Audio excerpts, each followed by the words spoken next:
The last time I felt this way about the book was Americana. Yeah, I finished reading Americana. I sent Chimamanda a letter. She saw the letter. She was like, "No, not today. I can't read this." It's a long letter. And what I like was the describing of the unsaid and what I thought was the unsayable. Not even in taboo ways, but in I didn't even know that another person had observed this interaction or this dynamic between two individuals. So it was things like still holding Awal's hand. The man said, "My name is Emeka, Chief Emeka." And in that moment, Awal decided that he would never call him Emeka, that he would never grace him with the intimacy that a name bestows. Because he knew that this man would return, timid as a rat, half pouncing, half scuttling. He could see it in his easy friendliness. I think this was the place where an Igbo man like him would have no reason to smile at you, Awal thought, except he wanted something, you know. And I've had this experience where you're with somebody and the person wants to be your friend, and you're like, not today, Satan. And then the person, and you're like, what am I going to do to let this person know that we are not friends? What made me gasp was at the end, because the end, the last. Read the first chapter. When you read this book, I've told you people to go and read it.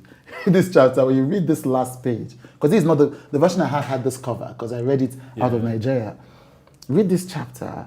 So in the book, it's the same place that it is.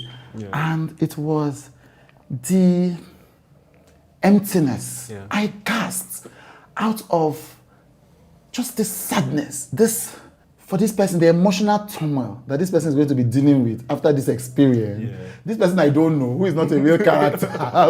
And a great, you know, and just the way you described it, how windy it was as he ran to Idris's house to say goodbye. Idris' brother saying he just left. If you look, you'll even see the dust rising from Baba's car driving away. Which so his present rejection mirrored back to him his past rejection, which was the reason why he closed himself in the first place. And this useless man came, had him open up himself, had him risk his marriage, which was a safe space for him. And so his queerness is tied up with a sense of insecurity, unsafeness. So things are happening. So what's happening is that this man has essentially identified his queerness with riskiness, unsafeness, emotional unsafety, all of that. And this man just brings all that trauma rushing back and doesn't even know what he's done. How do you mirror such an experience without you yourself collapsing into a heap of just life is meaningless?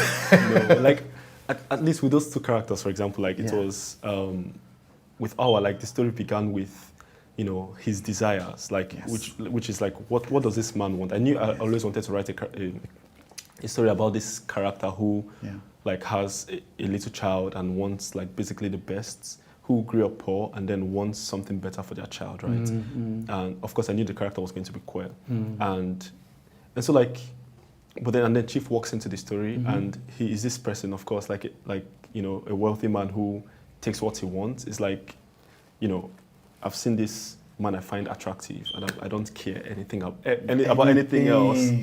I'm going to go for it. That sense of entitlement. Yes. And so like for me, it was quite fun to sort of like explore that.